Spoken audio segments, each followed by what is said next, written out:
Ассаламу алейкум, мусулман бир туугандар. Барыңыздардын кармаган орозоңуздар кабыл болсун. Талас областына караштуу Арал айылына келдим. Арал айылына ушу Жипар эжебиздин жалгыз уулу Урмат 10 жылдан бери ушу серес печень оорусуна чалдыгып, азыркы учурда операцияга муктаж болуп жатат. Негизи операцияны ушу Индиядан кылат экен.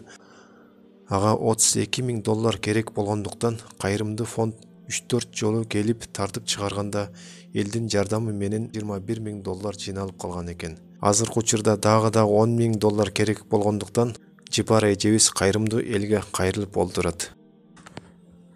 Саламатсыздарбы, урматтуу кыргыз эли жана мусулман бир туугандарыбыз. Ошо уулум альвеококоз печень жана цирроз печень менен жабыркап ооруп жүрөт. Ушул күнгө чейин чогулган $21.000 болду. Ушу $21.000 сиздердин кол сунуңуздар менен, сиздердин жардамыңыздар менен чогулду.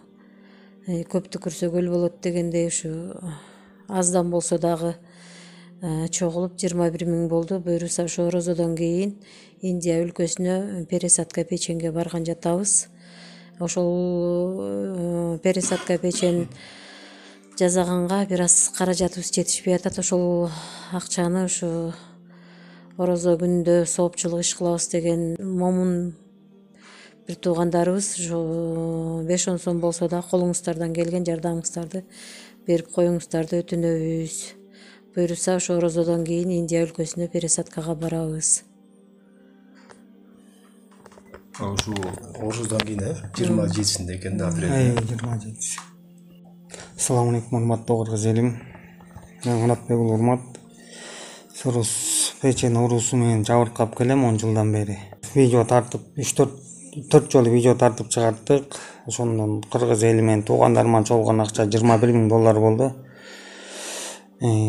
Пересадка печеньге $32.000 керек экен. Жетпей аткан акчабыз бир $10.000 калды. Кыргыз эли менен жардам сурап жаткан учурум көптү көрсө көл болот дейт. Орозонун күнүндө кол сунуп коюңуздарды суранам. Ошол менин катталуучуларым, ошо сиздерге кайрылам. Мындай оору эсиңиздердин башыңыздарга келбесин. Анан жардам кол сунам десеңиздер, экранга ушул реквизиттерин калтырып койдум. Мбанк, Элсом, Сбербанктарды. Анан ушу инибиздин сакайып кетишине ошол жардамыңыздарды берип коюңуздар. Барыңыздарга Аллах ыраазы болсун.